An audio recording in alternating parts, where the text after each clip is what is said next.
नमस्कार, विदर्भ की बात वीकेबी न्यूज के दोपहर के प्राइम टाइम में आपका स्वागत है। अब रुक करते हैं आज की हेडलाइंस पर।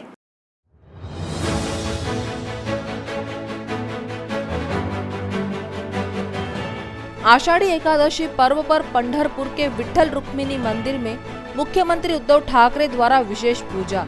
जय हरि विठ्ठल की गूंज से हुआ भगवान विठ्ठल का जय घोष।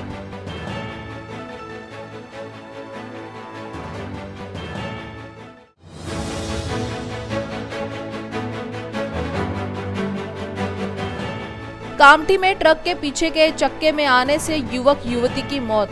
कामठी के जयस्तंभ चौक की घटना।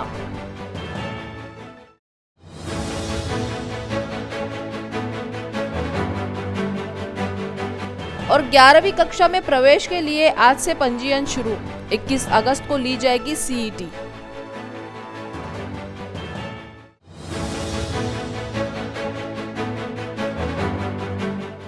और अब खबरें विस्तार से। आषाढ़ी एकादशी के अवसर पर महाराष्ट्र के पंढरपुर के विठ्ठल रुक्मिणी मंदिर को आकर्षक फूलों से सजाया गया था। गौरतलब है कि आषाढ़ी एकादशी के अवसर पर लाखों की तादाद में विठ्ठल भक्त पंढरपुर वारी के दौरान पहुंचते हैं, जहां इस वर्ष कोरोना के कारण यहां आने पर प्रशासन ने पाबंदी लगाई है और कम वारकरियों के बीच में यहां संतों की पादुकाएं पहुंची। इसी बीच मंदिर की सजावट देखकर ही मन प्रसन्न हो गया। वहीं दूसरी ओर राज्य के मुख्यमंत्री उद्धव ठाकरे ने पंढरपुर जाकर आषाढ़ी एकादशी पर विठ्ठल मंदिर जाकर पूजा संपन्न की। इस दौरान मुख्यमंत्री ने भगवान विठ्ठल से कोरोना का संकट दूर करने की मनोकामना भी की।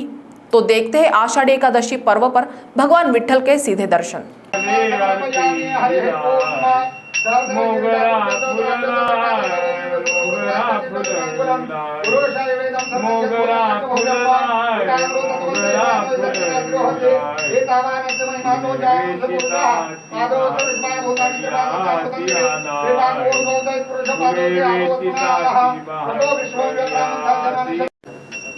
माझ्या कानाचे तुम्ही नाव भरी घ्याव, कानाचे तुम्ही नाव भरी घ्याव।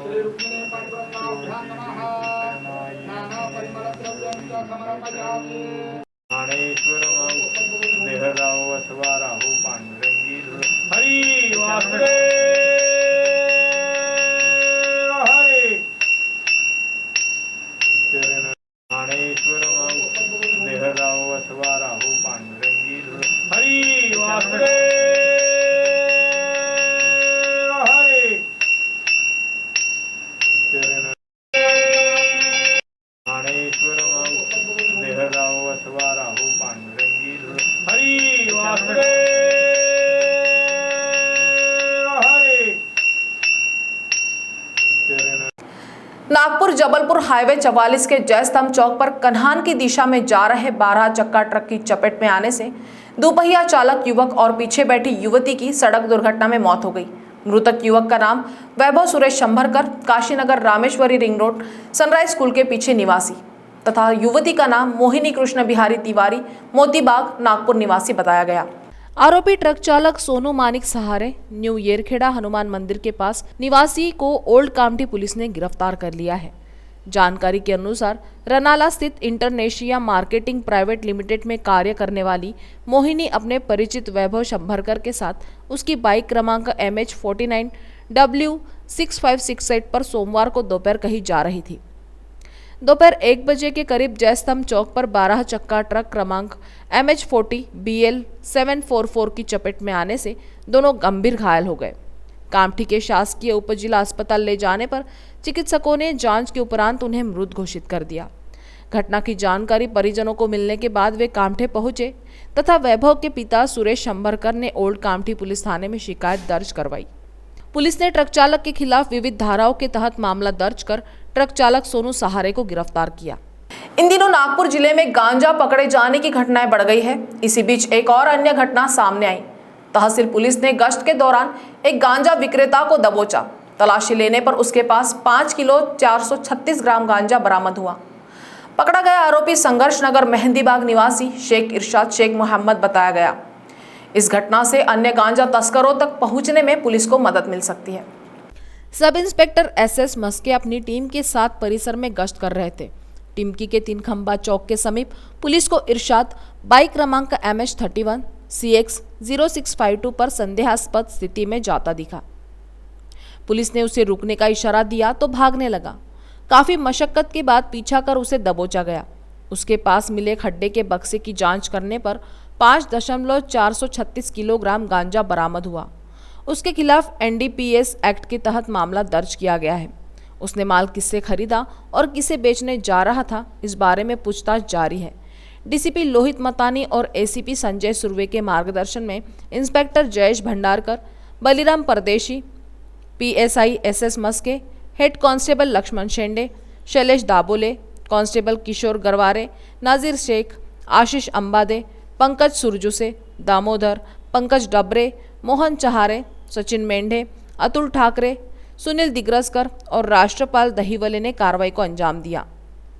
दिनांक 18/7/2021 को रात को night officer PSI Maske, beat marshal Mohan चहारे, Dhengre, Dinesh Shukla टिमकी area में पेट्रोलिंग कर रहे थे। तब उनको 3 खंबा चौक में एक संशयास्पद हीरो पैशन प्रो गाड़ी दिखी, जो एक्टिविटी सस्पेक्टेड लगने के कारण हमारे PSI मस्के इन्होंने 2 पंच को बुला के वो गाड़ी रोक के उसकी सर्च किए तो गाड़ी को डिक्की के ऊपर एक खाकी खरड़े का बॉक्स था।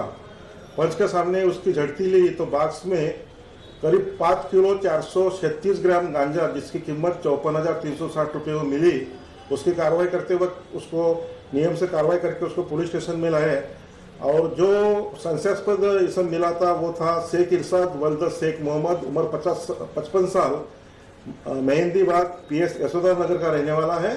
और उसने अभी ये गांजा कहाँ से लाया, किसको दे रहा था, इसका उसको अरेस्ट किए है। 10वीं के परिणाम के बाद शिक्षा विभाग ने 11वीं प्रवेश हेतु ली जाने वाली CET का शेड्यूल जारी कर दिया है। इसके तहत 20 जुलाई से पंजीयन प्रक्रिया की शुरुआत होने जा रही है। वहीं 21 अगस्त को परीक्षा ली जाएगी। परीक्षा के बाद मेरिट सूची बनेगी। पश्चात छात्र ऑप्शन फॉर्म भरेंगे। इसके बाद सूची जारी की जाएगी, यानी सितंबर के महीने में ही 11वीं के प्रवेश के लिए जूनियर कॉलेजों में छात्रों को प्रवेश मिल सकेंगे। कोरोना की वजह से 10वीं बोर्ड की परीक्षा नहीं हो सकी। बोर्ड ने 9वीं और 10वीं के मूल्यमापन के आधार पर परिणाम तैयार किया। परिणाम में 100% छात्र उत्तीर्ण हुए। सभी छात्रों के उत्तीर्ण होने से 11वीं में प्रवेश के लिए दिक्कतें बढ़ सकती थी। यही वजह रही कि नए फॉर्मूले के तहत CET ली जा रही है। CET से छात्रों की क्षमता का आकलन हो जाएगा। CET में मिले अंकों के आधार पर छात्रों को उनकी पसंद के कॉलेजों में प्रवेश मिल पाएगा।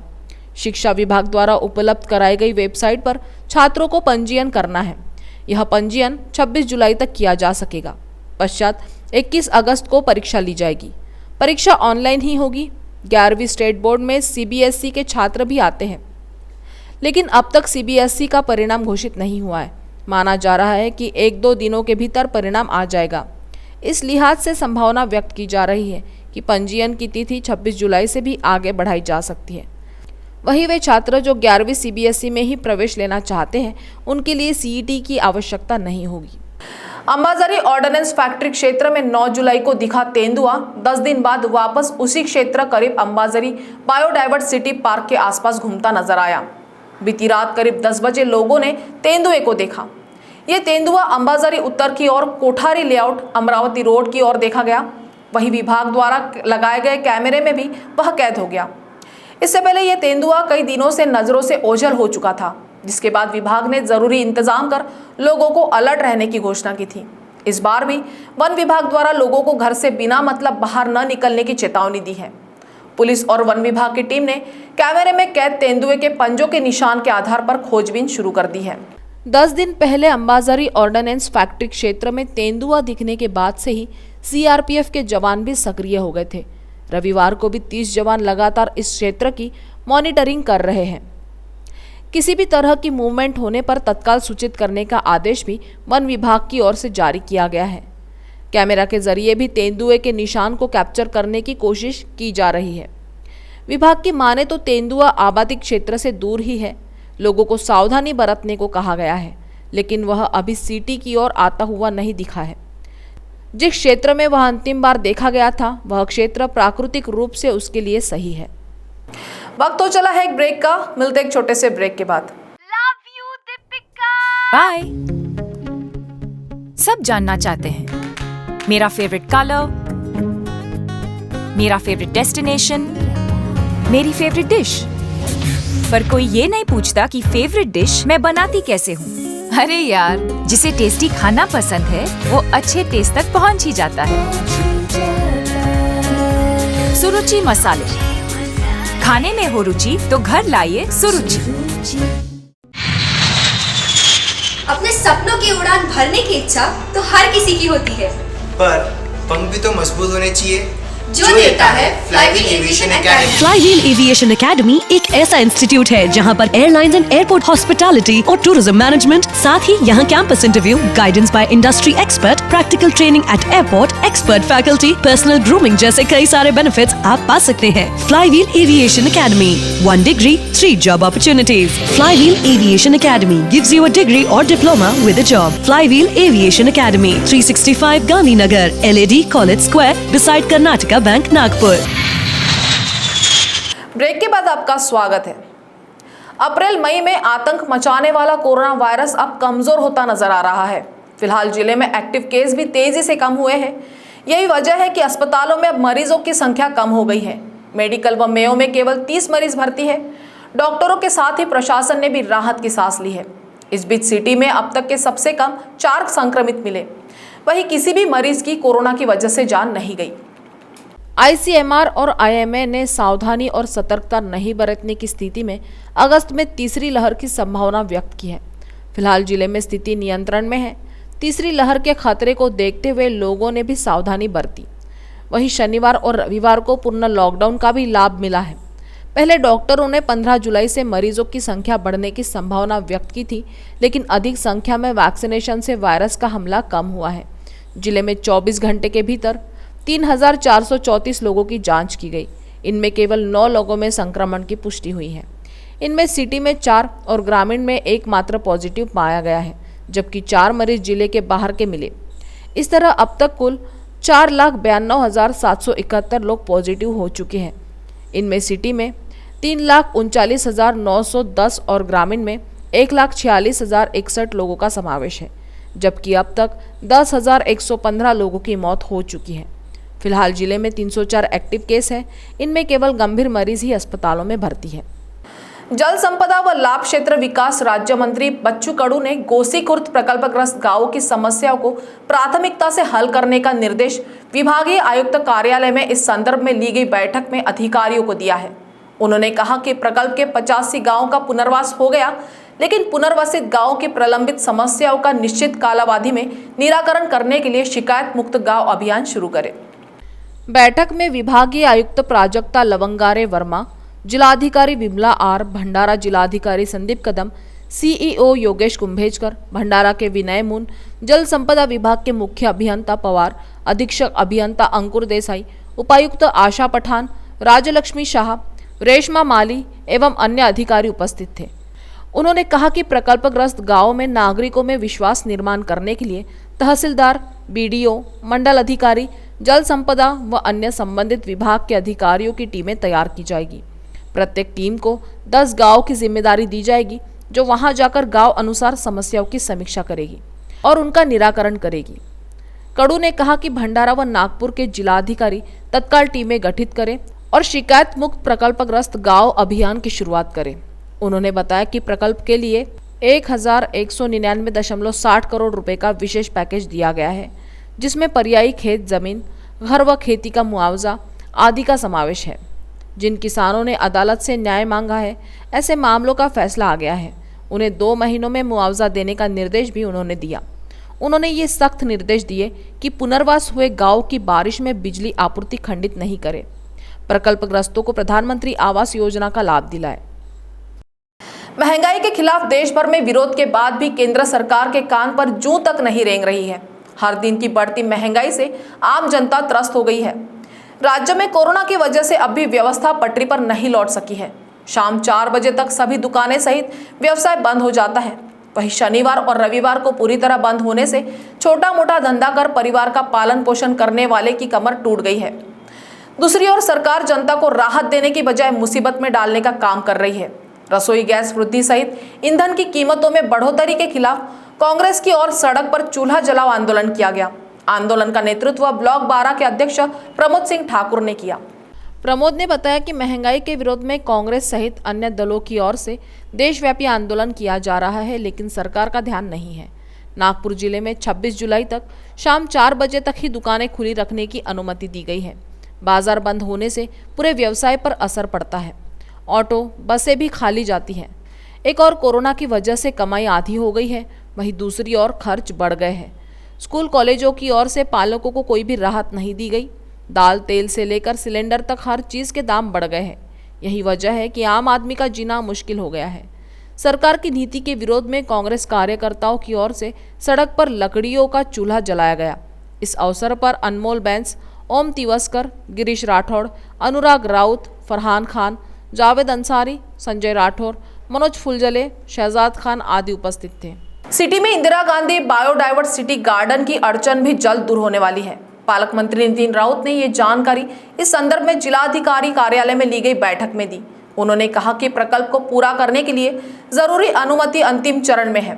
इस बैठक में जिलाधिकारी आर विमला, मुख्य वन संरक्षक प्रादेशिक नागपुर पी कल्याण कुमार, उप वन संरक्षक नागपुर विभाग डॉक्टर भारत सिंहाड़ा, अतिरिक्त जिलाधिकारी शिरीष पांडे, जिला नियोजन अधिकारी मिलिंद नारिंगे सहित अन्य संबंधित अधिकारी उपस्थित थे। बैठक में इस प्रकल्प में आने वाली प्राथमिक अड़चने के संदर्भ में अधिकारियों से विस्तार से चर्चा की गई। बताया गया कि परिसर में पानी की टंकी बनाने के लिए वन विभाग ने हरी झंडी दे दी है। मनपा ने भी उक्त प्रकल्प का कार्य करने की तैयारी दिखाई है। बताया गया कि नगर वन उद्यान तैयार करने के लिए 2 भागों में कार्य करने की योजना बनाई गई है। पहले भाग में रोप लगाने, फेंसिंग, सुरक्षा दीवार निर्माण, पानी की टंकी, टॉयलेट, प्रवेश द्वार निर्माण के कार्य का नियोजन किया गया है। इसके लिए आवश्यक निधि वन विभाग और जिला प्रशासन के माध्यम से की जाने वाली है। नागपुर के लिए यह उद्यान एक नई पहचान बनेगी। उन्होंने सारे प्रलंबित कार्यों को तेजी से पूर्ण करने के निर्देश बैठक में दिए।